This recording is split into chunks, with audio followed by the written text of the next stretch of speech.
नमस्कार प्यारे बच्चों, वेलकम टू अपना फिजिक्स। हम आप लोगों के लिए लेकर आ गए हैं मोस्ट इम्पोर्टेंट क्वेश्चन को। आप देख पा रहे होंगे यहाँ पे लिखा है पढ़ो वही जो परीक्षा में आए। तो हम आपको वही सब क्वेश्चंस कराएंगे, वही सब परिभाषाएं बताएंगे जो कि आपके परीक्षा में आने वाला होगा।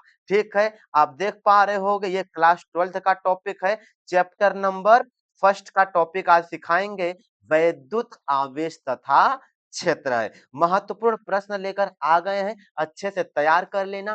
3 नंबर 4 नंबर का जरूर बोर्ड एग्जाम में पूछा जाता है। तो चलिए क्वेश्चन पे चलते हैं। ये चैप्टर का नाम लिखा गया है वैद्युत आवेश तथा क्षेत्र है। ठीक है, इसमें हम आपको सिखाएंगे वैद्युत क्षेत्र की तीव्रता। बहुत ही इंपॉर्टेंट है वैद्युत क्षेत्र की तीव्रता। यहाँ पे ये जो वैद्युत लिखा है ना, आप इसे ऐसे लिख लो, वैद्युत। ठीक, इस तरीके से वैद्युत ना, ये वाला वैद्युत काट के ऐसा लिख लो, वैद्युत क्षेत्र की तीव्रता। ये क्या होता है? अच्छा, इसे अंग्रेजी में कहते हैं इलेक्ट्रिक फील्ड इंटेंसिटी। अंग्रेजी में क्या बोलते हैं? इलेक्ट्रिक फील्ड इंटेंसिटी बोलते हैं। क्या लिखा है समझो यहाँ पर, वैद्युत क्षेत्र में स्थित, वैद्युत क्षेत्र में स्थित एकांक धन परीक्षण आवेश पर लगने वाले बल को वैद्युत क्षेत्र की तीव्रता कहते हैं। वैद्युत क्षेत्र में स्थित एकांक धन परीक्षण आवेश पर लगने वाले बल को वैद्युत क्षेत्र की तीव्रता कहते हैं। आओ आपको हम समझा देते ये है क्या। चलो, हमारे पास मान लेते हैं ये कोई आवेश है, ठीक ना, ये कोई प्लस क्यू आवेश है, प्लस क्यू आवेश है। ठीक है, अब इस प्लस क्यू आवेश से वैद्युत बल रेखाएं बाहर की तरफ निकलेंगे। रुको, थोड़ा सा कलर अगर हम चेंज कर लेते तो सही रहता ना, और मिटौना से इनको मिटा देते हैं। ठीक है, हमारे पास ये एक चार्ज है प्लस क्यू है, और इससे वैद्युत बल रेखाएं ऐसे बाहर की तरफ निकलती हैं। वैद्युत बल रेखाएं इससे क्या होंगे?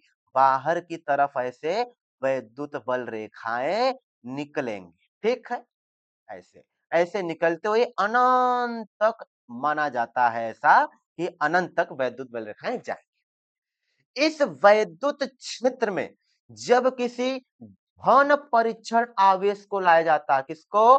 धन परीक्षण आवेश को। यहां पर हम कोई आवेश लिख देते हैं, अगर कलर चेंज कर ले तो हम यहां पर एक आवेश लिख देते हैं, क्यों नॉट। ठीक है, क्यों नॉट लिखा है। अब एंकर क्षेत्र है, आप देख पा रहे होगे, अगर हम कलर फिर से चेंज कर ले यहां पर ऐसा, यहाँ पर देख पा रहे हो इस तरीके से ये सब क्या है, इधर वैद्युत बल रेखाएं निकल रही है ना, ये सब वैद्युत बल रेखा है। इन्हीं के क्षेत्र में जब किसी क्यू नॉट को, यानी क्यू नॉट को रखा जाएगा, तो इस आवेश के द्वारा इस पर क्या लगाया जाएगा? बल लगाया जाएगा। क्या लगाया जाएगा? बल।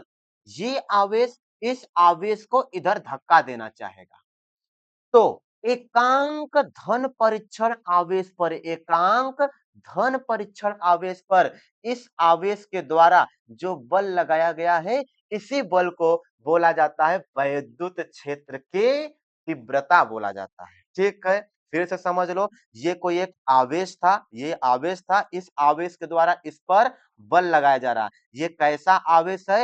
एकांक धन परीक्षण आवेश। ये कैसा आवेश है? एकांक धन परीक्षण आवेश है। ठीक है, एकांक धन परीक्षण आवेश है ये। इसी एकांक धन परीक्षण आवेश पर इसके द्वारा क्या लगाया गया है? बल लगाया गया। जितना बल लगाया जाएगा उसी को बोला जाता है वैद्युत क्षेत्र की तीव्रता। समझ पाए होगे। आगे हम बात करें तो वैद्युत क्षेत्र की जो तीव्रता होती है वो एक सदिश राशि है। वैद्युत क्षेत्र की तीव्रता कैसी राशि है? सदिश राशि है। ठीक है, वैद्युत क्षेत्र की तीव्रता एक सदिश राशि होती है, यानी इसमें दिशा भी होता है। ठीक है ना, वैद्युत क्षेत्र की तीव्रता एक सदिश राशि है। इसकी जो दिशा होती है लगाए गए बल की दिशा में होती है, यानी जो दिशा होती है वैद्युत क्षेत्र की तीव्रता की दिशा किधर को होती है? बल की दिशा में होती है। किस दिशा में होती है? बल की दिशा में, याद कर लेना अच्छे से। वैद्युत क्षेत्र की तीव्रता की जो दिशा होती है, किस दिशा में? बल की दिशा में होती है। ठीक है? अब हम बात करेंगे कि वैद्युत क्षेत्र की तीव्रता का फॉर्मूला क्या होता है। आओ बात कर लेते हैं वैद्युत क्षेत्र तीव्रता का फॉर्मूला। तो वैद्युत क्षेत्र तीव्रता को हम लोग कैपिटल ई से दर्शाते हैं। किससे? Capital E. सदिश राशि है तो इस पर ऐसा चिन्ह लगा दो जिसे वेक्टर का चिन्ह बोलते हैं। Vector A is equal to होता है एकांक धन परीक्षण आवेश पे जो बल लगेगा, बल मान लेते हैं एफ लग रहा है, बटे किस पर लग रहा था? क्यू नॉट, एकांक धन परीक्षण आवेश पर, क्यू नॉट पर। यानी लिख सकते हो vector E is equal to vector F upon Q naught. इस पर यह भी एक सदिश राशि है, वेक्टर लगा दो इस पर भी। ठीक है? तो vector A is equal to vector F upon में क्यू नॉट। ठीक है? बात करें इसके मात्रक की, किस क्या? इसके मात्रक की बात करेंगे तो इसका जो मात्रक होता है, यहां से देख सकते हो फोर्स है यानी बल है, बल का मात्रक न्यूटन होता है। और क्यू नॉट आवेश है, आवेश का मात्रक कूलाम होता है। यानी आप याद कर सकते हो न्यूटन पर कूलाम होता है। वैद्युत क्षेत्र तीव्रता का मात्रा न्यूटन पर कूलाम होता है। इसका एक फार्मूला और हम आपको, ये फार्मूला नहीं, मात्रक, इसका एक और मात्रक हम लिख दें तो होता है न्यूटन पर कूलाम, या फिर एक चीज और याद कर लो, वोल्ट पर मीटर। इसी क्लास में हम बताएंगे एक चीज और आपको कि जो ई होता है वो v बाई आर के भी इक्वल होता है। v से विभवांतर होता है, आर मतलब बीच की दूरी होता है। यानी कि यहां से एक मात्रक और निकला, वोल्ट पर मीटर। तो वैद्युत क्षेत्र तीव्रता का मात्रक क्या होता है? न्यूटन पर कूलाम और वोल्ट पर मीटर भी होता है।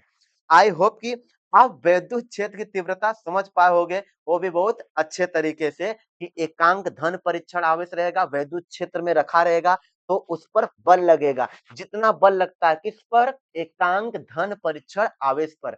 एकांक धन परीक्षण आवेश पर जितना बल लगता है उसी को वैद्युत क्षेत्र की तीव्रता कहते हैं। इसका फार्मूला आप यहाँ पे देख सकते हो, लिखा गया है vector E is equal to vector F upon Q naught होता है। अब हम बात करेंगे इसके आगे का टॉपिक। आगे का टॉपिक बात करें तो यहां पर आ गया बिंदु आवेश के कारण, बिंदु आवेश के कारण उत्पन्न वैद्युत क्षेत्र की तीव्रता। ये वैद्युत में ये वाला द्य बनाना है ना, द्य, वैद्युत, वैद्युत क्षेत्र की तीव्रता किसके द्वारा? बिंदु आवेश के द्वारा। किसके द्वारा? बिंदु आवेश के द्वारा। ठीक है? ये प्रूफिंग परीक्षाओं में आता है, आप लोग इसे अच्छे से सीख लेना। ठीक है? इनको हम चलते पहले मिटा देते हैं। बिंदु आवेश के कारण वैद्युत क्षेत्र की तीव्रता हम लोग सीखेंगे। चलो हम क्या करते हैं, मान लेते हैं हमारे पास एक आवेश है यहां पर। ठीक? अगर एक लाइन खींच के पहले बनाया ऐसे, इधर देखो, हमारे पास एक आवेश है। ठीक है? ध्यान से समझना, बहुत ही आसान सा प्रूफिंग सिखाएं। ये आवेश है, मान लेते हैं हमारे पास क्यों चार्ज है। ये कितना चार्ज है? क्यों चार्ज है। और इससे वैद्युत बल रेखाएं ऐसे बाहर की तरफ निकलती हैं। वैद्युत बल रेखाएं ऐसे बाहर की तरफ, हमारा छोटा बड़ा बन रहा है तो आप सीधा सीधा सही से बनाना। ठीक है? इससे वैद्युत बल रेखाएं ऐसे बाहर की तरफ निकलती हैं। वैद्युत बल रेखाएं बाहर की तरफ निकल रहे हैं। ठीक है? अब इसी वैद्युत क्षेत्र में जब किसी रखा जाए धन परीक्षण आवेश को, किसी धन परीक्षण आवेश को हम मान लेते हैं यहां पर एक आवेश रख दिया गया है क्यू नॉट। ठीक है? क्यू नॉट को रख दिया गया है। अब आपको पता है इस आवेश के द्वारा इस पर क्या लगाया जाएगा? बल लगाया जाएगा। ठीक है? बल तो ये भी लगाता है, ये भी बल लगाएगा। ठीक है? दोनों लोग आपस में बल लगाते हैं तो ये इसके ऊपर बल लगाएगा। ठीक है? चलो अब हम लिख लेते क्या क्या है। माना, माना इसको प्रूफ करेंगे, बहुत ही आसान शब्दों में लिखेंगे। माना, ठीक, इसको मानेंगे पहले। माना चित्र में, चित्र में, माना चित्र में प्लस क्यों, प्लस क्यों आवेश के कारण, प्लस क्यों आवेश के कारण, प्लस क्यों आवेश के कारण उत्पन्न, उत्पन्न वैद्युत क्षेत्र में, वैद्युत क्षेत्र उत्पन्न वैद्युत क्षेत्र में क्यों नॉट धन परीक्षण आवेश को रखा गया है? धन परीक्षण आवेश को रखा गया है, रखा गया है। ठीक है, यानी कि प्लस क्यू के द्वारा जो वैद्युत क्षेत्र उत्पन्न हो रहा है उसी में क्यू नॉट को रख दिया गया है। अब आगे क्या लिखना है? अतः अतः क्यू नॉट पर अतः क्यू नॉट पर लगने वाला बल लगने वाला लगने वाला बल, अगर बल की बात करें तो आप जानते हो कूलाम बल का फॉर्मूला जानते हो, F इज इक्वल टू के Q1 Q2 बटे में क्या होता आर स्क्वायर होता। ठीक है, तो यहां से निकालेंगे F इज इक्वल टू के वही रहेगा।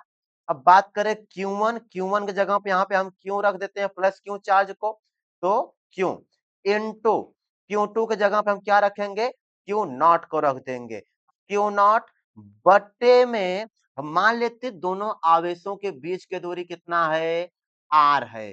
ठीक है, तो यहाँ पे हो जाएगा आर का होल ऑफ स्क्वायर, ये इतना बल लगेगा इसके ऊपर।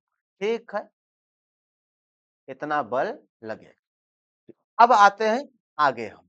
ठीक है, अगर हम आगे बढ़े यहां पर देखोगे हम लोग फार्मूला जानते हैं वैद्युत क्षेत्र की तीव्रता का सूत्र E इज इक्वल टू हम लोग जानते हैं F अपान में क्यू नॉट होता है। ठीक है, फिर आगे चलते हैं E इज इक्वल टू यहां पर इसे मान लेते हैं समीकरण फर्स्ट है, समीकरण फर्स्ट से हम F का मान रख देंगे क्या है यहाँ पर के फिर Q into Q naught upon R square. ठीक है, अगर एक काम करें इसको हम यहां से लिखें E बराबर, तो ये F का मान हो गया इतना बड़ा, ये इतना बड़ा क्या है F का मान बट्टे में क्यू नॉट, यहाँ पे क्यू नॉट लगाओ, इनके बट्टे कुछ नहीं तो एक कर दो।